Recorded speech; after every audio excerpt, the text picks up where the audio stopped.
저희를 날마다 사랑하시는 하나님, 부족한 저희를 버려두지 아니하시고 주님의 백성으로 불러주셔서 빛과 진리의 가운데로 인도하여 주시고 하나님의 자녀로 삼아주시니 감사합니다.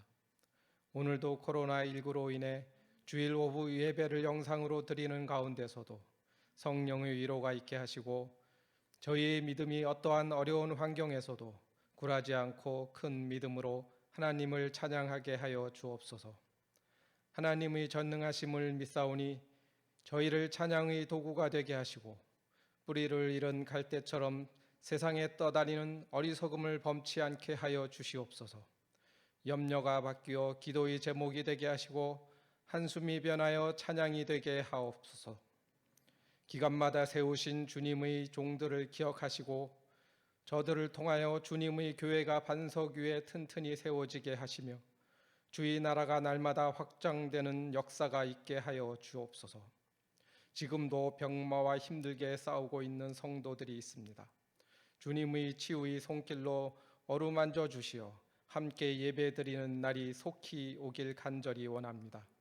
오늘도 이 시간을 전하실 목사님에게 능력의 힘을 주시어 듣는 우리들 모두가 주님의 뜻을 잘 깨닫고 실천하는 성도가 될 수 있도록 성령으로 충만케 하여 주시옵소서. 예배의 시종을 주님께 맡기오며 거룩하신 예수님의 이름으로 기도드립니다. 아멘. 오늘 하나님께서 주시는 말씀은 3주 연속 같은 본문입니다. 그런데 한 달에 한 번씩 제가 계속 룻기를 강의하고 있기 때문에 3달 연속이라는 말이 맞을 것 같습니다. 네, 마태복음 1장 5절에서 6절, 17절 말씀 4달 동안 다음 주까지 이렇게 하다 보면 여러분들이 본문 말씀이 익숙해지지 않을까 합니다. 계시는 곳에서 다 같이 한 목소리로 읽겠습니다. 마태복음 1장 5절에서 6절에서 17절 6절하고 그 다음에 17절. 네. 살몬은 라합에게서 보아스를 낳고 보아스는 룻에게서 오벳을 낳고 오벳은 이새를 낳고 이새는 다윗 왕을 낳으니라.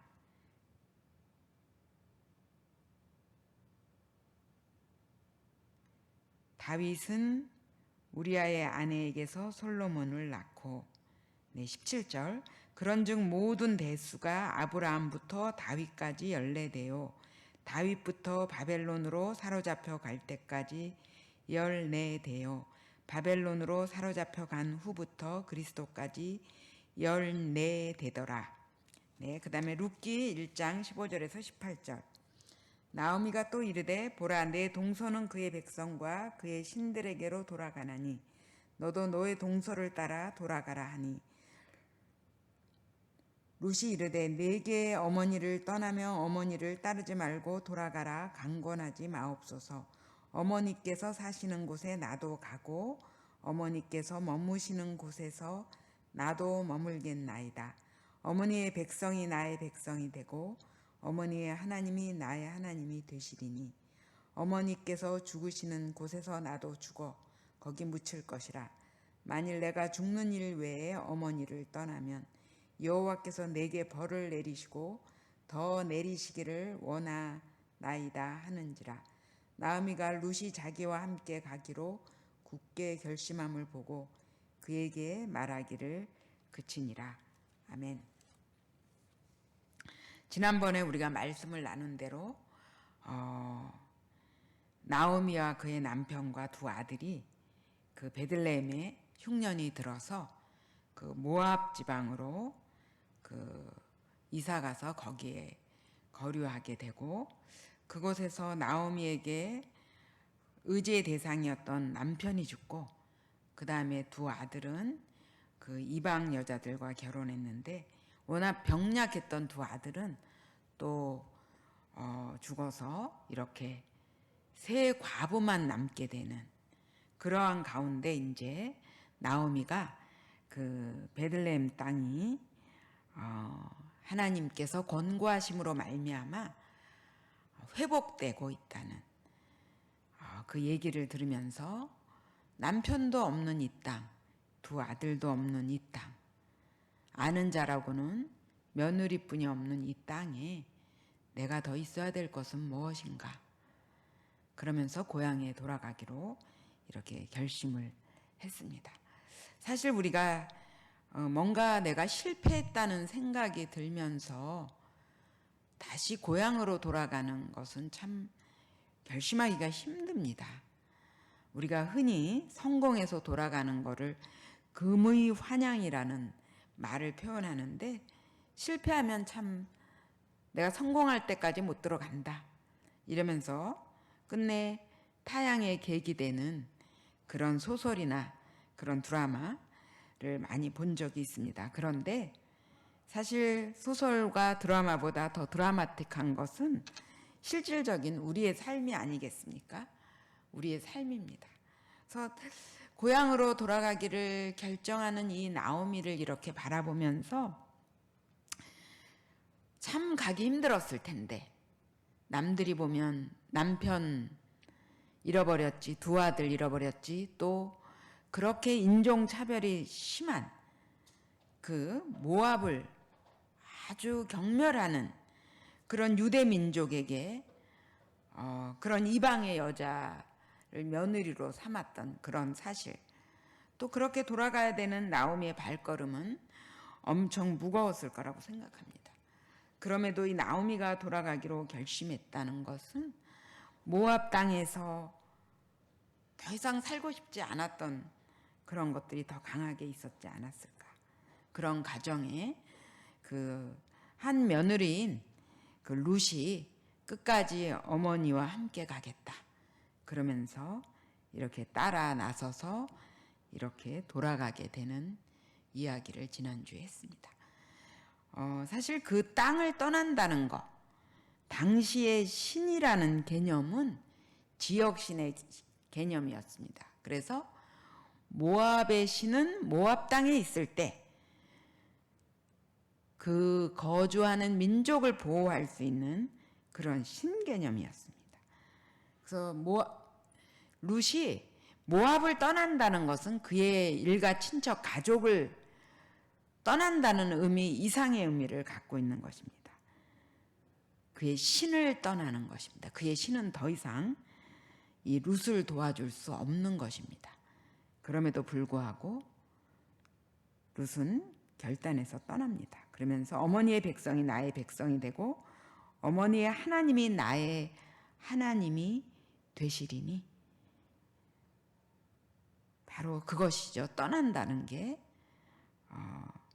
어머니의 하나님이 룻의 하나님이 된다는 거죠. 나오미가 돌아올 때 사람들은 수근수근했죠. 여러 가지 그럴 때 나오미가 날 더 이상 나오미라 부르지 말아라. 그렇죠. 나오미는 아주 행복한 그런 것을 뜻하는 이름인데 마라라고 해라. 마라. 우리가 쓴물이 났을 때 그 출애굽할 때도 그 물의 이름이 마라였잖아요. 그러니까 하나님이 나를 괴롭게 하시는 거, 고통 막 이런 것들을 뜻하는. 그러니까 나오미가 지금 돌아오면서 그 심정이 어떻는지, 막 당당하게 어깨 팍 피고 어깨 핀 정도가 아니고 어깨가 막 올라가서 막 돌아온 게 아니고 굉장히 지쳐서 그 돌아온 모습을 볼 수가 있습니다. 당시 베들레헴은 보리를 추수하기 시작할 때였습니다. 나오미가 돌아왔을 때. 여러분, 보리를 추수하기 시작했다는 것은 무엇이죠? 하나님이 그 땅을 권유하셔서, 베들레헴을 권유하셔서, 흉년이 들어서 떠난 베들레헴을 다시 권유하셔서 그 땅이 회복되고 그 지금 추수의 때가 왔다는 것입니다. 참 대조적이죠. 그 아무것도 소출을 기대할 수 없는 베들레헴을 떠난 게 엊그제 같은데, 돌아올 때 그 땅은 풍성한 추수의 소출을 얻게 되었습니다. 우리 교회는 11월 첫째 주 다음 주가 추수감사절입니다. 여러분, 이 코로나 시대를 우리가 사느라고 참 다른 해와 다른 시간을 살았습니다. 우리 참 쉽지 않은 시간을 살았습니다. 또 우리의 직업이 무엇이냐에 따라서 사업을 하거나 장사를 하는 분들은 정말 많은 피해를 입었습니다. 그냥 그런 거에 덜 피해를 입고 산 사람들은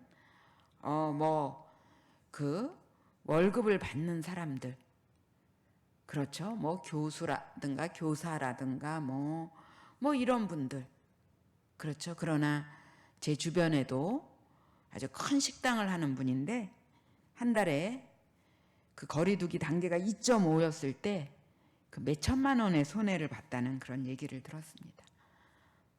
너무 어려운 시간을 보냈습니다.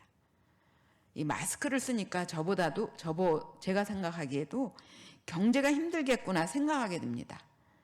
마스크를 쓰고 나가야 되니까 한 서너 번 나갈 거 한 번에 나가게 됩니다. 마스크 쓰고 돌아와서 손을 또 30초 동안 빡빡 씻어야 되죠. 그러니까 나갈 일이 있어도 다른 일까지 해서 나가자 그러면 그 모든 일을 다 보게 되지 않습니다. 그래서 스스로 생각했습니다.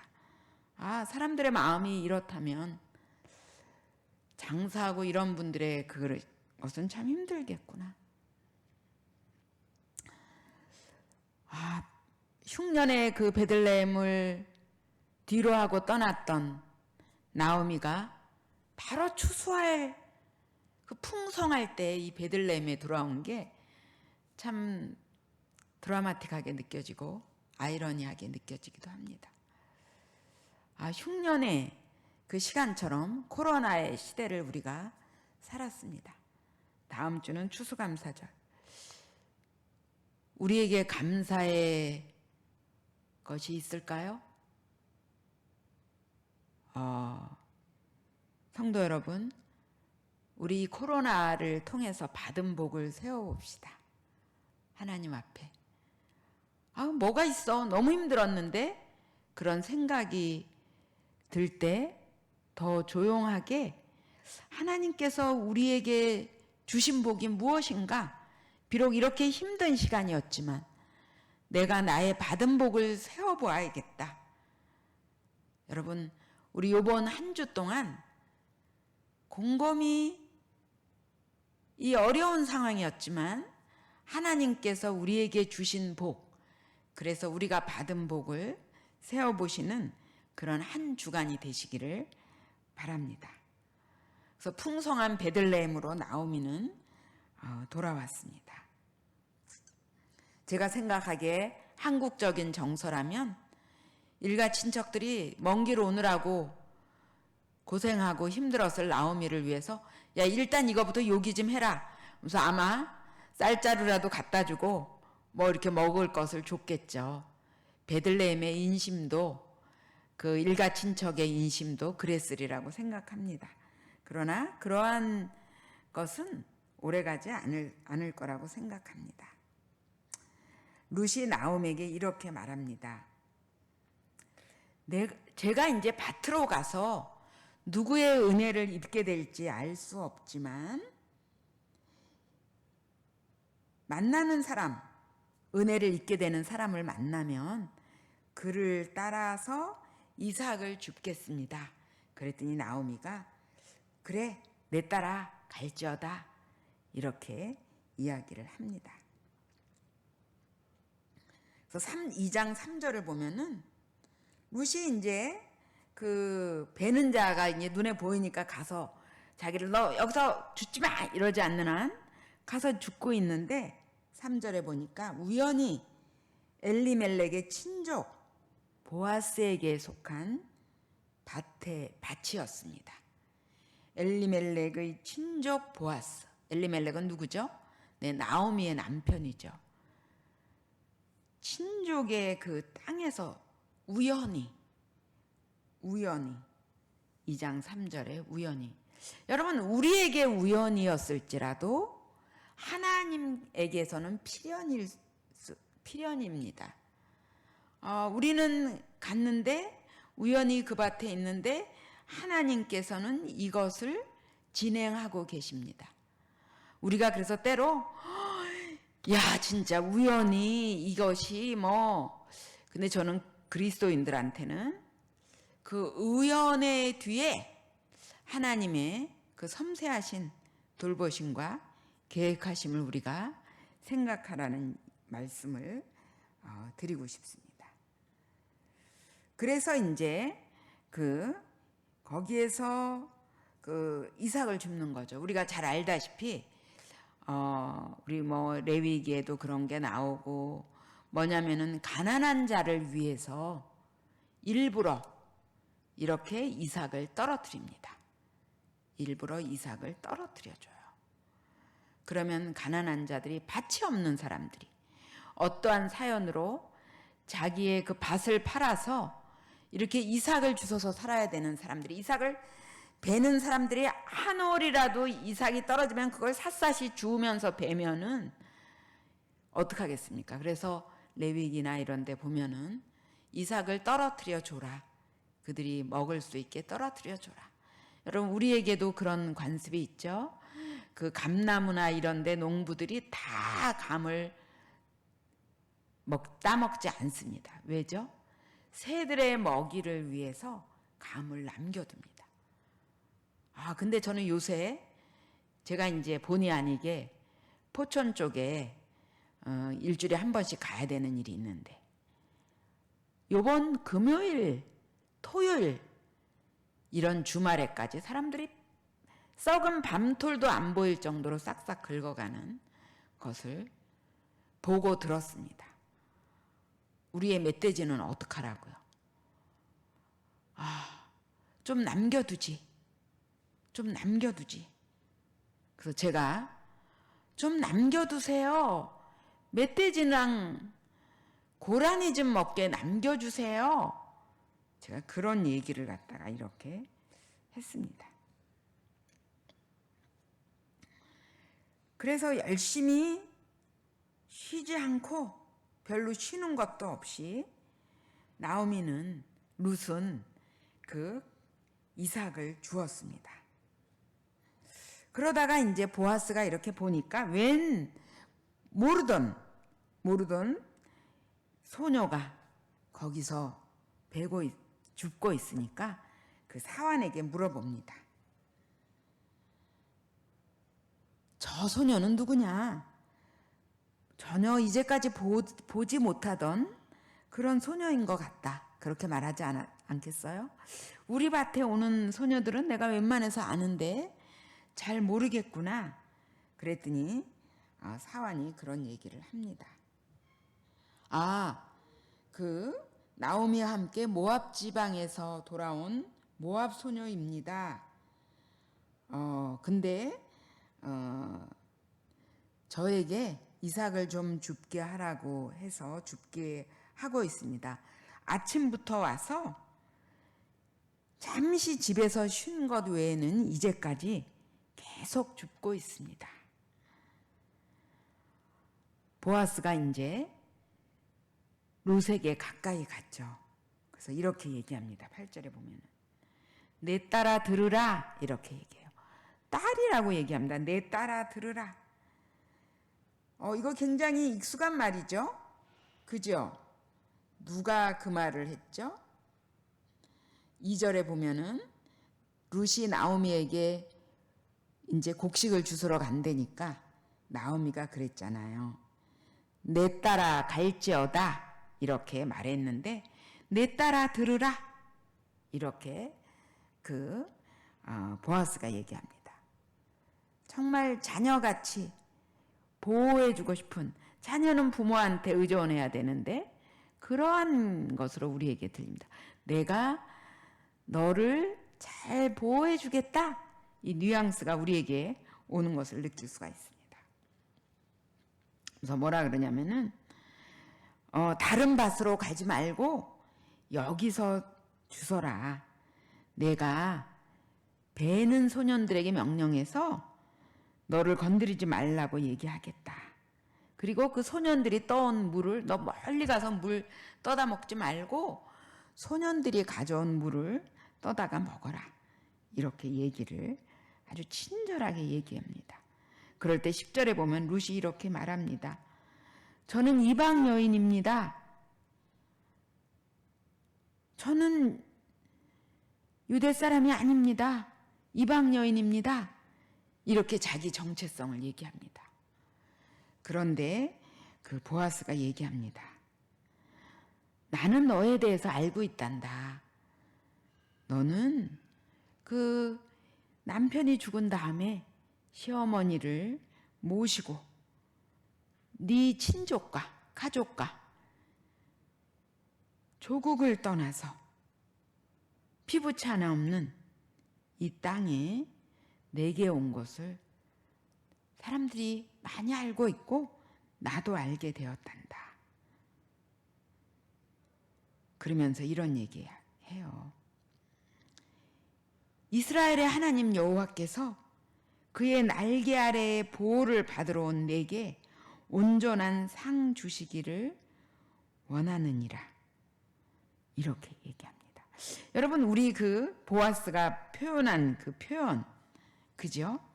우리가 하나님의 그 보호 얘기할 때 어떤 표현을 많이 쓰냐면은 그의 날개 아래, 여호와의 날개 아래.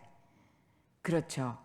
그런데 여호와의 날개 아래 거한다 이런 것들이 시편에 여러 군데 이렇게 나옵니다. 근데 날개 아래, 하나님을 굉장히 그 은유적인 표현들이 여러 가지가 있지만 날개 아래라는 표현이 쓰일 때는 그것은 뭐냐면은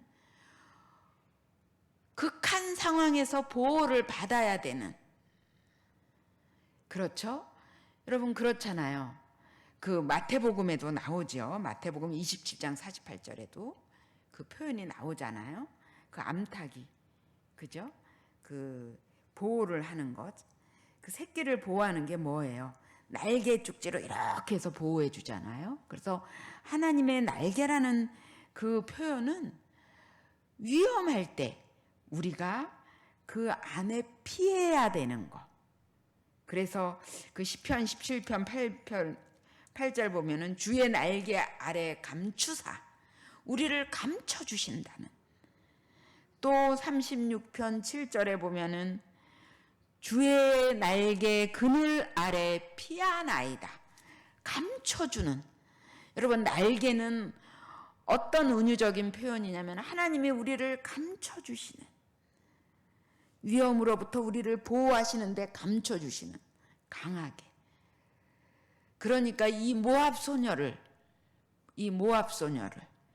피부치 하나 없는 이곳에, 일가 친척 하나 없는 이곳에 온 이 모압 소녀를 하나님이 어떻게 보호해 주시냐면은 감춰 주시는, 그의 그늘 아래 피하게 해 주시는, 그러니까 어떠한 위험도 당하지 않도록 하게 해 주시는 그런 축복을 이 보아스가 룻에게 해주는 것을 보면은 참 보아스가 이 룻이 그 일가 친척 다 버리고 이 시어머니 하나 모시고 온 이 룻이, 이 이방 소녀 룻이 얼마나 가련하고 또 참 대견하게 느끼는 것을 우리가 볼 수가 있습니다. 그렇죠. 그죠? 네. 그러면서 뭐냐면은 식사의 자리에 초대합니다. 여기 와서 식사를 같이 하자. 여러분, 사람들이 생각할 때 그 같이 풀 베는 소년이나 그 이삭을 줍던 사람들이 생각할 때 아유 쟤는 모압에서 온 이방 여자. 여러분, 유대 사람들 굉장히 그 차별이 강한 사람이죠. 그러면서 이렇게 그래도 시어머니 돌봐주러 온 거 보니까 착하네 이러면서도 모압 여자야. 충분히 그럴 수 있어요. 그런데 나오미를 보아스가, 이 땅의 주인인 보아스가 식사의 자리에 룻을 초대해서 이리로 와서 떡을 먹어라. 여기 초에다가 내 떡을 찍어라. 이렇게 여러분 초는 뭐죠? 성경에 보면은 초 먹지 말라고 하죠. 독한 거잖아요. 그러니까 자극적인 거거든요. 그런데 이렇게 한번 탁 살짝, 우리 꿀 찍어 먹는 것은 달콤하지만 탁 찍어 먹으면 요거는 아마 좀 이렇게 생기가 돌고 좀 그런 게 아니었을까, 그런 생각이 이렇게 들어요. 그래서 우리 예수님 십자가에 달려 돌아가셨을 때도 그런 이렇게 물에 타갖고 이렇게 갈 때 이렇게 적셔서 여기 대게 해주는 이제 그런 기사가 있는 거 보면 이렇게 뭔가 이렇게 팍 어떤 그런 것을 주는 그런 것을 이렇게 볼 수가 있어요. 그러면서 보아스가 자기 소년들에게 명령해요. 저 소녀에게 잘 해줘라. 함부로 대하지 말아라. 그리고 너희가 이거 곡식을 베면서 일부러 곡식을 베면 자연스럽게 이삭이 떨어지거든요. 근데 일부러 더 떨어뜨려라. 굉장한 환대를 이렇게 베풀어 주는 것을 볼 수가 있습니다. 그리고 룻이 저녁까지 주었더니 한 에바쯤 어마어마한 양을 주어서 그 어머니에게 가져가서 어머니에게 주는 것을 볼 수 있습니다. 그래서 19절에 보면은 나오미가 이렇게 물어봅니다. 너를 돌본 자에게 복이 있기를 원하노라. 왜요? 룻이 가져온 것을 보니까 어마어마하게 가져온 거예요. 이거는 정말 일부러 이삭을 이렇게 던져주지 않으면 할 수 없는 양을 가져왔고, 또 볶은 곡식을 또 가져왔고, 굉장한 환대를 우리 며느리가 받았구나. 그래서 물어봅니다. 어디서 일했냐? 그랬더니 보아스라고 얘기합니다.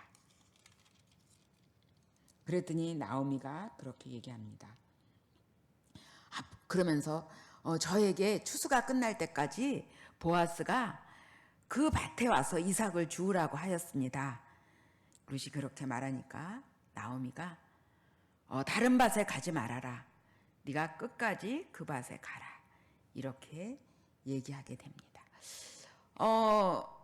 사실 나오미는 굉장히 영리한 여성이라고 생각합니다.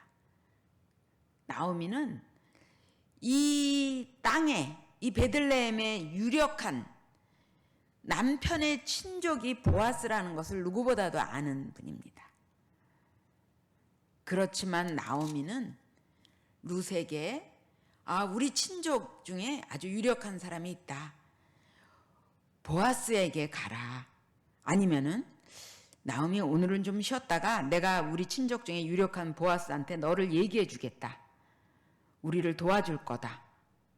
이런 거 일절하지 않았어요. 그냥 그래 가라. 룻이 제가 은혜를 입을 사람을 만나면 거기서 곡식을 줍겠습니다. 그래 그렇게 하도록 해라. 나오미는 그렇게 말했지. 머리를 쓰면서 우리 일가 중에서 유력한 유력자가 있는데 일절 그런 말을 하지 않았습니다. 우리가 이런 생각을 할 수 있습니다. 나오미는 왜 그러지 않았을까? 나오미는 아마 하나님이 어떻게 인도하실지, 하나님의 인도하심을 인간의 생각을 앞서기 전에 하나님의 인도하심을 보기를 원하지 않았을까요? 아마 그랬을 겁니다. 그래서 룻이 보아스네 밭에서 곡식을 주웠다고 했을 때 나오미는 누구보다도 기뻐했습니다. 아마 그것은 하나님의 인도하심이 있나 보다. 왜? 룻이 며느리를 아무한테나 시집 보낼 수 없습니다.